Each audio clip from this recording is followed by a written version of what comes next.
아멘. 주님께 영광의 박수를 돌리십시다. 이번 주는 전 세계 교회가 종료주일로 지키는 고난주간에 시작되는 그런 주일입니다.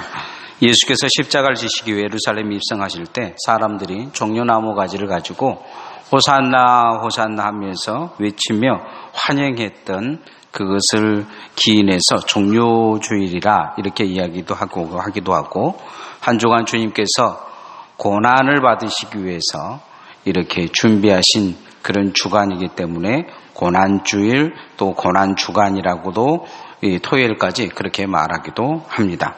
당시 예수님이 예루살렘에 입성하셨을 때 예루살렘은 유월절을 준비하는 그런 절기의 시작이었습니다.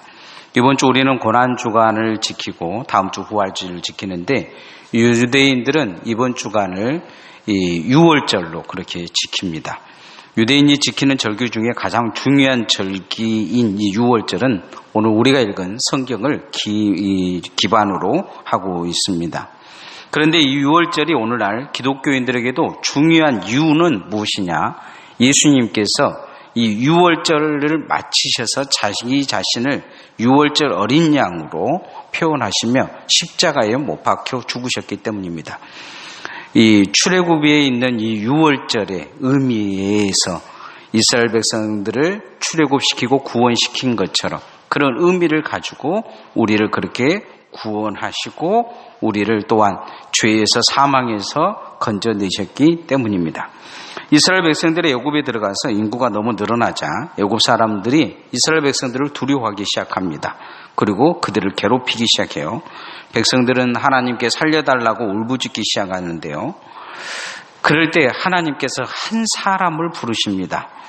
하수에서 살아났다 그래서 모세라고 말했던 이 애굽의 왕자, 40살 때 이 애굽 사람을 죽여서 이 이스라엘 사람인 것이 들통나가서 광야로 도망가서 80살이었던 이 노인네를 불러서 하나님은 이스라엘 백성들을 구원하시고자 하는 거대한 프로젝트를 시작하십니다. 모세가 등장해서 바로에게 이스라엘 백성들을 내어놓아라, 구원시켜라고 이야기하자 바로는 그것을 거부합니다. 강팍해지자 하나님께서 10개의 재앙을 내리시는데 그 마지막 재앙이 일어난 날이 유월절입니다. 이 유월절은 애굽에 종살인 이스라엘 백성들이 완전히 구원받은 날입니다.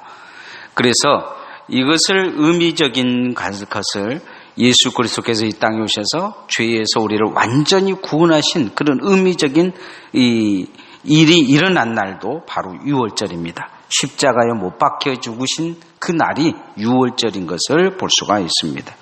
하나님은 이스라엘 백성들이 출애굽해가지고 유월절을 지키기라고 말씀하시기 전에 유월절을 지키기 전에 먼저 유월절을 준비하는데 첫 번째 해야 될 것이 있습니다. 그건 뭐냐면 누룩을 제거하는 것입니다. 우리도 이 고난주간을 특별히 사순절을 지내면서 고난주간을 지내고 우리가 이제 오늘은 종료주일이라고 하는데 실질적으로 교회에서는 이 종료주일적인 의미보다는 고난주일이라는 의미가 더 강한 의미를 가지고 있습니다. 왜냐하면 예수 그리스도께서 왜 고난을 받으셨는가 하는 그런 의미적인 것을 더 깊게 생각해 보아야 되는 주간이기 때문입니다. 이스라엘 백성들이 유월절을 지내면서 이들이 가졌던 것이 뭐냐? 바로 누룩을 제거하는 것입니다.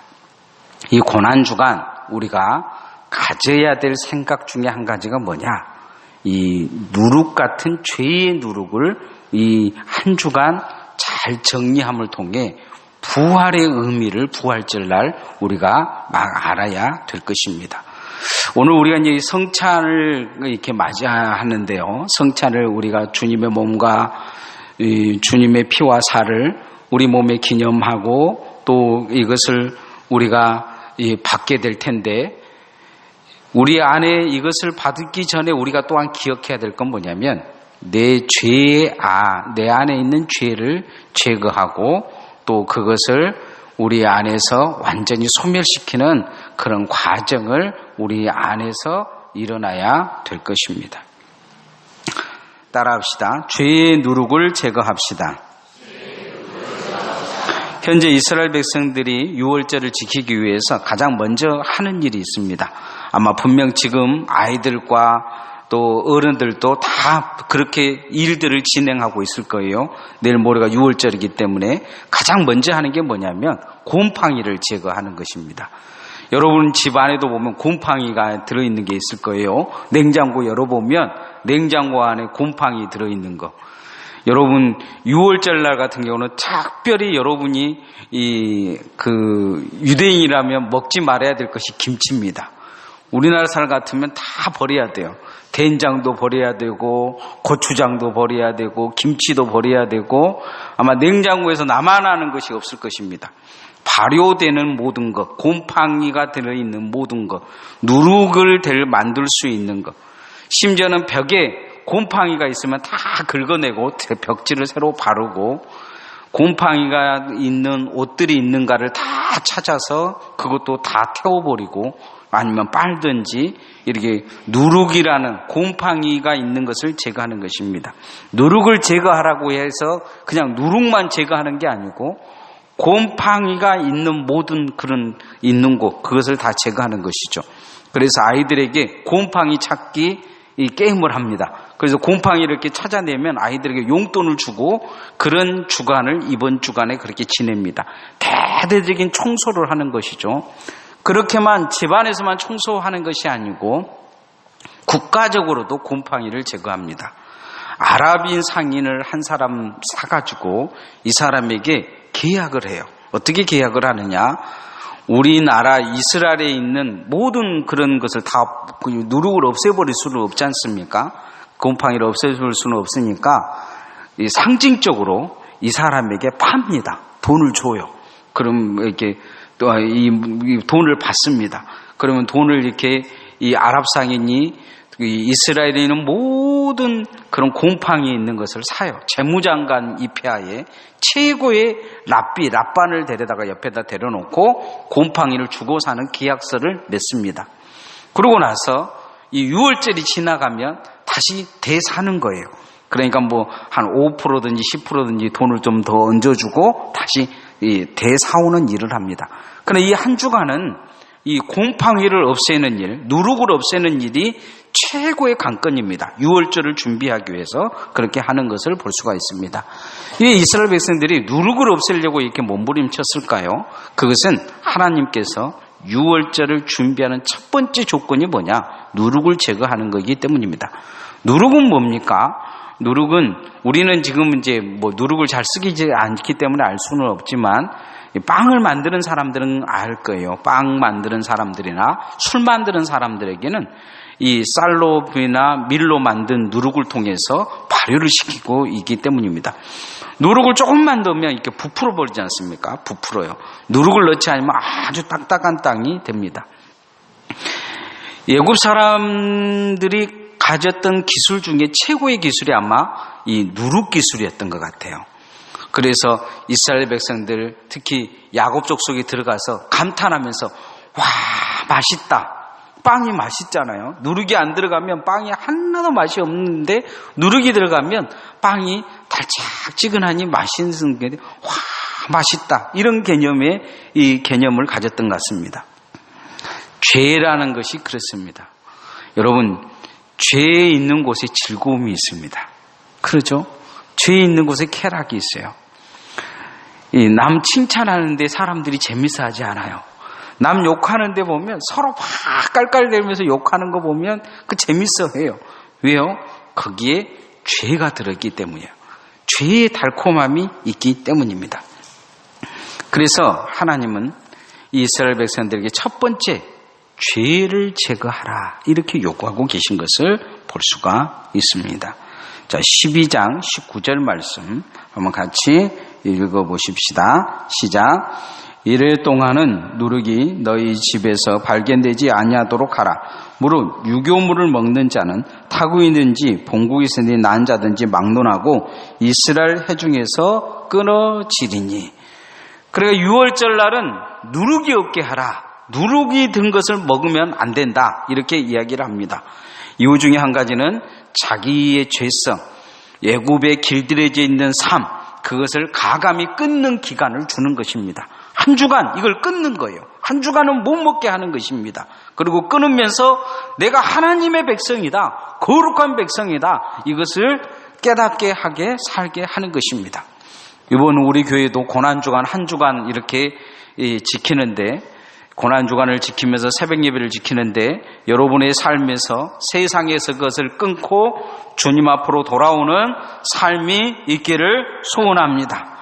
한 주간 내가 누룩을 제거하는 그런 과정들을 갖는다 생각하고 주님 앞에 가까이 나왔으면 좋겠습니다. 하나님 앞에 죄의 것을 끊고 내가 무엇을 끊어야 될든지, 내 죄성이 얼마나 깊은지, 죄가 내 삶에 얼마나 깊게 들어왔는지, 내가 얼마나 주님을 떠나서 세상의 달콤함에 빠져 사는지, 이것을 한 번쯤 깊게 생각해 봐야 될 것입니다. 누룩은 얼마나 힘이 세는지 예수님은 그런 말씀을 하십니다. 100명 정도 먹을 수 있는 밀가루 반죽을 해놓는데 한 줌에 누룩 한 줌도 되지 않는 것을 거기다 넣어놓으면 그냥 부풀어 버린다고, 영향력을 미친다는 거죠. 누룩이라는 것이 죄성도 마찬가지입니다. 죄가 아무것도 아닌 것 같은데 내 인생의 삶에 보면 죄 짓는 것은 별로 되질 않아요. 그런데 그 죄가 하나님 앞에서 나를 죄인으로 만들어버리고 하나님과 나의 관계를 끊어버리기 때문입니다. 예수님은 제자들에게 바리새인들의 죄의 누룩을 조심하라 이렇게 말씀하고 있습니다. 사도 바울은 고린도전서 5장 7절에 너희는 누룩 없는 자인데 새 덩어리가 되기 위하여 묵은 누룩을 되어버리라 그렇게 얘기합니다. 누룩이 없는 자다, 죄가 없는 자다, 예수 그리스도를 통해서 죄가 없는 자다, 그렇게 말씀하고 있습니다. 그래서 새 누룩이 되어 새 사람, 예수 그리스도의 새 사람이 되기 위해서 너희 안에 누룩을, 아직까지 남아있는 누룩을 제거해 버리라. 우리의 유월절 양 곧 그리스도께서 희생이 되셨다. 고린도전서 5장 7절에 그렇게 말씀합니다. 데살로니가전서 5장 21절 22절에는 그런 말씀을 해요. 범사에 헤아려 좋은 것을 취하고 악한 어떤 모양이라도 버리라. 죄의 모양이라도 버리라. 이렇게 말하고 있습니다. 이 한 주간 우리가 깨어서 나의 죄성을 알고 죄를 버리고 벗어나는 그런 유월절의 기간이 여러분에게 있기를 소원합니다. 고난주간 한 주간을 지내면서 누룩을 제거하는 과정을 겪어야 될 것입니다. 오늘 성찬을 하는데요, 이 성찬을 통해서도 그냥 감사로 받아들여야 되기도 하겠지만 내 죄성을 들여다봐야 될 것입니다.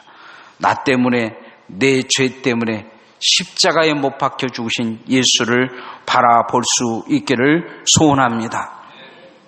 이 한 주간 우리는 또한 이 누룩을 제거하면서 예수 그리스도의 보혈의 피를 입어야 될 것입니다. 따라합시다. 예수님의 피를 입읍시다. 하나님은 이스라엘 백성들이 출애굽시키기에 이 애굽의 바로가 강팍해서 절대 내놓지 않자 극단의 조치를 취하시는데 마지막 10번째 재앙, 장자 재앙을 내리십니다. 하나님은 죽음의 천사들을 보내셔서 이 애굽에 있는 사람들의 장자뿐만 아니고 가축의 장자들까지 다 죽이신 것입니다. 이것을 우리는 장자 재앙이라 이렇게 말하고 있습니다. 장자 재앙을 일으키기 전에 이스라엘 백성들이 피할 길을 주십니다. 그건 뭐냐면 어린 양을 잡아서 그 피를 문 솔주와 문 임방에 바르라 말합니다. 그러면 사망이 넘어갈 것이다 이렇게 말합니다. 유월절이라는 뜻은 뭐냐면 넘어간다는 뜻입니다. 넘어간다. 여러분, 유월절 어린 양인 예수 그리스도의 피가 여러분에게 묻혀짐을 통해 사망이 넘어간 줄 믿습니다. 구원받았다는 건 뭐냐? 예수 그리스도를 통해서 내가 구원받았다는 것은 그 사망이 내게 침투해 오지 못하는 것입니다. 사단이 침투하지 못하고 죄의 능력을 완전히 잃어버린 것입니다. 이걸 유월이라 이렇게 얘기합니다. 넘어갔다 이렇게 이야기했죠. 오늘 12장 23절 말씀 한번 같이 읽어보십시다. 23절 시작. 여호와께서 애굽 사람들에게 재앙을 내리려고 지나가실 때 문 임방과 좌우 문솔지의 피를 보시면 여호와께서 그 물을 넘으시고 멸하는 자에게 너희 집에 들어가서 너희를 치지 못하게 하실 것입니다. 너희를 치지 못하게 할 것이다.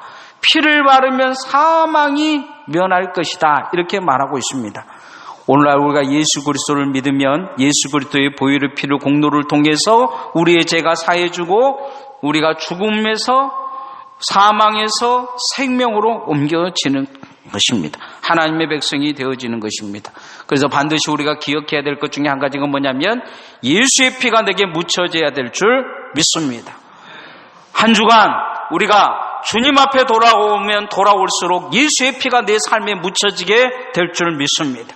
내 가정에도 예수의 피를 묻히고 내 신앙에도 예수의 피를 묻히고 내 예배에도 예수의 피를 묻히고 내 기도에도 예수의 피를 묻히고 내 감사에도 예수의 피를 다시 묻혀야 될 줄 믿습니다. 그래야 온전해지는 것입니다. 신앙생활 하다 보면 예수님이 없는 신앙생활을 해버릴 수가 있어요. 예수님을 되찾아가기를 소원합니다. 바리새인과 사두개인이 됐는데 예수님이 없었어요. 예배를 드리는데 예수님 없는 예배 드릴 수 있습니다. 기도하는데 예수님이 없어요. 기도 모양만 가지고 있는 거죠. 기도하는 척하고 기도가 안 되는 사람들은 이 한 주간 회개하셔야 됩니다. 기도를 되찾아야 돼요. 예배하는 척하면서 예배 안 드리는 사람들 회개해야 될 줄 믿습니다. 그런 사람들 많습니다. 목사도 있어요. 신앙생활에 그런 사람들이 많아질수록 많아지는 것이 오늘날의 시대입니다. 가끔 저도 예배가 안 될 때가 있어요. 가끔 저도 무릎을 꿇고 있는데 기도 안 하고 멍한 생각할 때가 있어요. 이런 삶 정신 차리고 주님 앞에 돌아와야 될 줄 믿습니다. 이번 한 주간 그렇게 돌아서야 됩니다. 그렇지 않으면 사망에 더 가까워지고 그 신앙은 죽은 신앙으로 남아있을 가능성이 많습니다. 하나님이 왜 이스라엘 백성들에게 한 주간을 철저히 끈을 끊고 하나님 앞에 돌아오는 시기를 주셨느냐? 인생이 약하기 때문입니다. 주님도 그런 말씀을 하셨어요. 육신인 마음은 오늘에 대해 육신이 약하다 이렇게 말씀하셨어요. 이번 한 주간 우리가 어떻게 있어야 되냐? 예수님 안으로 들어와야 될 것입니다. 따라합시다. 예수님 안으로 들어갑시다. 내가 밖에 있는지 안에 있는지를 정확히 확인해 봐야 됩니다. 내가 예수님 밖에 있는 사람인지 안에 있는 사람인지. 큰 배는 이 시티텔이라는 공간이 있다고 해요. 예전에 과거에 한국의 어떤 배가 외국의 소말리아의 해적들이 공격을 당했는데 그 큰 배에 20명 정도 사람이 당했는데 해적들이 와서 찾아보니까 사람이 하나도 안 타 있는 거예요. 유령선처럼 배는 가고 있는데 사람은 없는 거죠. 나중에 이제 우리나라의 뉴스에 나오기는 시티텔이라는 공간에 숨어 있었다고 해요. 그곳은 선원들도 잘 모르고 선장이나 기관장만 아는 공간이라고 해요. 그 배마다 다 어디에 있는지, 그 공간이 어디에 있는지 선장하고 기관사만 아는 거예요. 위험할 때 거기에 딱 들어가는데 거기 안에 들어가면 식량도 있고 밖으로 이렇게 연락할 수 있는 위성장치도 있고 며칠간 버틸 수 있는 공간이 그 안에 있다고 합니다. 출애굽한 이 사람들에게 하나님은 그 집을 시티텔로 만들어 놓으신 거죠. 그렇게 문인방과 문설주의 어린 양의 피를 바르게 하신 거죠. 그리고는 하나님 뭐라고 이야기하면 나오면 죽는다 이야기하셔요. 절대 나오지 마라. 자, 22절 말씀 한번 같이 읽어보십시다. 시작. 우슬초 묶음을 가져다가 그릇에 담는 피에 적셔서 그 피를 문 인방과 좌우 문설주에 뿌리고 아침까지 한 사람도 자기 집 문 밖에 나가지 말지니라. 나가지 말라는 거죠. 그 안에 있어야 산다 이렇게 말씀하고 있는 것을 볼 수가 있습니다. 요한복음 15장 5절에 보면 주님은 그런 말씀을 나는 포도나무요 가지라 하시면서 나를 떠나서는 너희가 아무것도 할 수 없다 이렇게 말씀합니다.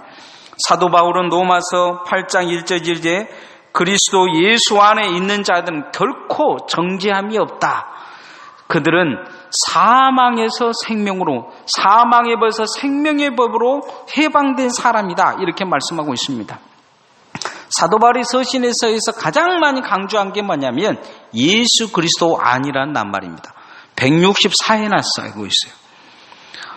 바울 사도는 자신을 설명할 때, 자신을 소개할 때 명함을 뭐라고 써있냐면 예수 그리스도 안에 있는 나 바울은 이렇게 시작합니다. 예수 그리스도 안에 있는 나 바울은. 자신의 정체성이 어디 있느냐? 예수님 안에 있다 이렇게 말하고 있는 걸 보게 됩니다. 여러분은 주님 안에 있으십니까? 이게 명확하니 내 자신을 발견해 봐야 됩니다. 이 고난주간 한 주간 동안에 예수 그리스도 안에서 여러분이 발견되어지기를 소원합니다. 바울사도는 그렇게 이야기하고 있어요. 내가 예수 그리스도 안에 발견되기 위해서 내가 버린 것이 무엇이냐? 세상의 모든 학문과 명예와 권력을 똥처럼 여리고 버렸다. 배설물로 여겼다. 그리고 내가 예수 그리스도 안에서 발견되기 위한 것이 과정이 이걸 버리는 거였다. 이렇게 말하고 있습니다. 한 주간 우리가 세상의 것을 버리고 예수 그리스도 안에 발견되지는 역사가 있기를 소원합니다. 내가 주님의 사람이라는 것을 기억되고 주님의 사람이라는 게 발견되는 과정이 여러분에게 있기를 소원합니다. 오늘 종료주일이요 또 고난주간의 첫 시작의 날입니다. 주님의 살과 주님의 피를 내 마음에 기념하며 내 안에 누룩을 찾아 제거하는 시간이 되어지기를 소원합니다. 차근차근 죄를 깨달아 가십시다. 그냥 한번 죄인입니다 하지 말고 한 주간 내가 내 안에 있는 죄가 얼마나 깊게 물들어 있는지 내 마음의 벽에 내 생각의 벽에 죄를 회개하면서 제거해 가십시다. 그리고 예수 그리스도의 보혈의 피를 내게 바르십시다. 그러면 여러분의 영혼이 안전지대가 될 것입니다. 믿음이 그 안에 있는지 확인해 보십시다. 내가 예수 그리스도 안에 있는지 확인해 보는 한 주간 되어지기를 소원합니다. 주님 안에 있느냐 없느냐 이게 정말 중요합니다. 신앙생활 하다 보면 아무 무의미한 삶처럼 신앙을 잃어버릴 수가 있습니다. 교회를 다니는데 신앙이 없는 거예요. 예배를 드리는데 예수님이 없는 거예요. 기도를 하는 척 하는데 기도 시간에 기도가 안 되는 것이죠.